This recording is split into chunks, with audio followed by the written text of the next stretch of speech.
अक्सर लोगों को कहते हुए आपने सुना होगा कि नंगे पैर रोज सुबह लॉन में घास पर या सड़क पर चलने से आपका ब्लड शुगर कम होता है, आपका ब्लड प्रेशर कम होता है या आपको एक अच्छी सेहत मिलती है। लेकिन आज मैं आपको बताने वाला हूं कि ये किसको नहीं करना चाहिए, ये किसी के लिए सबके लिए लाभकारी नहीं होगा और इसके लिए बहुत सारी सावधानी रखनी चाहिए। ये आपको लाभ पहुंचाने के बजाय बहुत सारी हानि पहुंचा सकता है, आपके शरीर में बहुत सारी बीमारियों को निमंत्रण दे सकता है। लेकिन मैं आज विशेष बात करने वाला हूं आपसे कि ऐसे कौन से लोग हैं जिनको नंगे पैर बिल्कुल भी नहीं चलना चाहिए। ऐसे लोग जिनका ब्लड शुगर ज्यादा है, यानी कि वो मधुमेह के शिकार हैं, मधुमेह के रोगी हैं, डायबिटिक हैं, उनको तो नंगे पैर बिल्कुल भी नहीं चलना चाहिए, क्योंकि शुगर के पेशेंट्स में या डायबिटीज के पेशेंट्स में न्यूरोपैथी होती है, पेरिफेरल न्यूरोपैथी होती है, जिसकी वजह से उनके पैरों में सुन्नपन आने लगता है। और वो कई बार 80% मरीज ऐसे होते हैं जिनकी शुगर मॉनिटर नहीं करते, वो अपनी शुगर को मॉनिटर नहीं करते हैं, ब्लड शुगर को मॉनिटरिंग नहीं करते हैं और वो कहते हैं कि हमारी डायबिटीज नियंत्रण में है, हमें कोई परेशानी नहीं हो रही है, जिसकी वजह से उनकी नसों पे प्रभाव होता है। हाइपरग्लाइसीमिया की वजह से जब हमारे शरीर में शुगर की मात्रा ज्यादा रहती है तो वो हमारी नसों को भी नष्ट करता है, साथ साथ पैर के हिस्से में होने वाली ब्लड सप्लाई भी बाधित होती है। ब्लड वेसल्स कॉन्स्ट्रिक्ट कर जाती हैं, जिसकी वजह से ब्लड सप्लाई भी बाधित होती है और वहां की नसें भी प्रभावित होती हैं, जिसकी वजह से सुन्नपन आने लगता है और जिसे हम डायबिटिक न्यूरोपैथी के नाम से जानते हैं। इसकी वजह से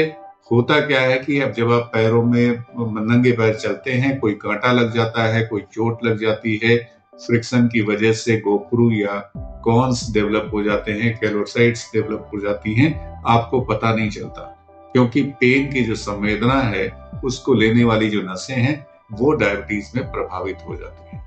इसलिए अगर आप डायबिटिक हैं तो सावधान हो जाएं, नंगे पैर चलने की सलाह को आप बिल्कुल भी न माने, बल्कि अपनी फुट केयर को बढ़ा लें। अपने पैरों को रोज रात में जब आप घर पहुंचते हैं तो गुनगुने पानी से, हल्के गुनगुने पानी से पैरों को धुलें और साफ सूती कपड़े से उसके बाद पोंछ लें। हल्का सा कोई मॉइस्चराइजर लगा लें तलवे में, लेकिन ध्यान रहे कि मॉइस्चराइजर उंगलियों के बीच में नहीं लगाना।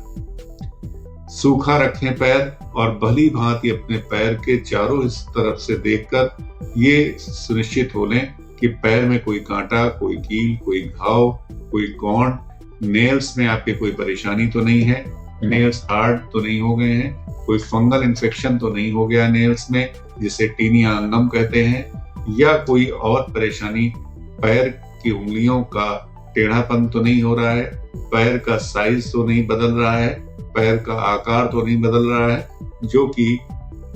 न्यूरोपैथी के पेशेंट्स में अक्सर देखने को मिलता है। तो अपने पैर का परीक्षण रोज करें, साथ में अपना ब्लड शुगर मॉनिटर करते रहें। आप ब्लड शुगर को कंट्रोल कर अपनी न्यूरोपैथी को बचा सकते हैं और अगर कंट्रोल नहीं है तो अपने डॉक्टर से जरूर मिलिए। सिर्फ घरेलू उपाय करने से आपकी डायबिटीज ठीक हो नहीं रही है, आपने लाइफस्टाइल में मॉडिफिकेशंस कर लिए हैं, फिर भी आपका शुगर लेवल कम नहीं हो रहा है, तो जरूर आपको चिकित्सक से मिलना चाहिए और उनकी सलाह पर अमल करना चाहिए। साथ ही जो दवाएं दी गई हैं उनको समय से सेवन करिए। अपनी तरफ से या किसी अपने साथी के द्वारा बताई गई दवा को बिना चिकित्सक की सलाह के सेवन ना करें। डायबिटिक फुट एक बहुत बड़ी समस्या होती है डायबिटीज के पेशेंट्स में, जिसमें कोई घाव बन जाता है पैर में, चाहे तो आपके शूज की वजह से हो। कई बार हम शूज पहनते हैं और उसके अंदर का जो कवर होता है, जो फोम होता है, वो कट चुका होता है और फ्रिक्शन की वजह से लगातार हमारे पैर में, हमारे सोल में इंजरी होती रहती है, लेकिन सुन्नपन की वजह से या कहें कि न्यूरोपैथी की वजह से हम उसको एहसास नहीं कर पाते। धीरे धीरे घाव बन जाता है और घाव में इन्फेक्शन हो जाता है, वो नॉन हीलिंग अल्सर बन जाता है, गैंग्रीन बन जाती है और वो समस्या आगे बढ़ती ही रहती है। बहुत सारे उपचार करने के बाद भी वो बिल्कुल भी ठीक नहीं होती है और बात यहाँ तक पहुंच जाती है कि पैर या उंगली या वो हिस्सा काटने की नौबत आ जाती है। तो इससे बचने के लिए आप सजग रहें, अपनी ब्लड शुगर लेवल को चेक करते रहें, अपनी लाइफस्टाइल को सही रखें, अपना खान पान सही रखें, नियमित व्यायाम करें। बहुत देर तक पैर लटका के बैठे हैं तो अपनी टेबल के नीचे एक फुट रेस्ट रखें और लेग क्रॉस करके बहुत देर तक न बैठें, क्योंकि उससे भी ब्लड सप्लाई बाधित होती है, प्रभावित होती है, जिसकी वजह से आपके पैरों में समस्याएं हो सकती हैं। तो डायबिटिक आप हैं तो आपको बहुत सारी सावधानी रखने की जरूरत है, जिससे आप पैरों में होने वाले घावों से बच सकते हैं। और जैसा कि आप जानते हैं कि कोई भी घाव शरीर में हो जाता है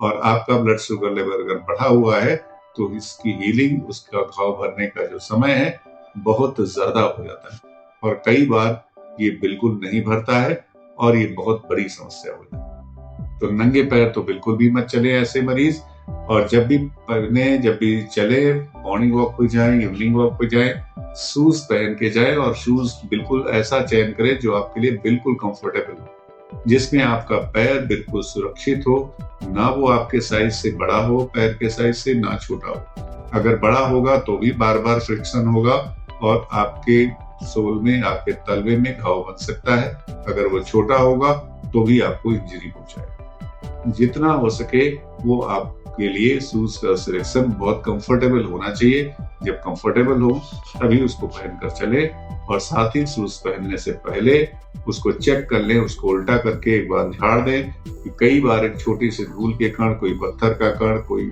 पार्ट, शूज का ही कोई पार्ट, टूटा हुआ पार्ट उसके अंदर रहता है और हम शूज पहनकर जल्दी में चले जाते हैं। लगातार वो इंजरी करता रहता है और इसकी वजह से कॉन्स डेवलप हो सकते हैं या कोई अल्सर डेवलप हो सकता है, जिसको ठीक करना डायबिटिक पेशेंट्स के लिए बहुत मुश्किल है। तो इन सावधानियों को रखें ध्यान में। कोई भी घाव होने पर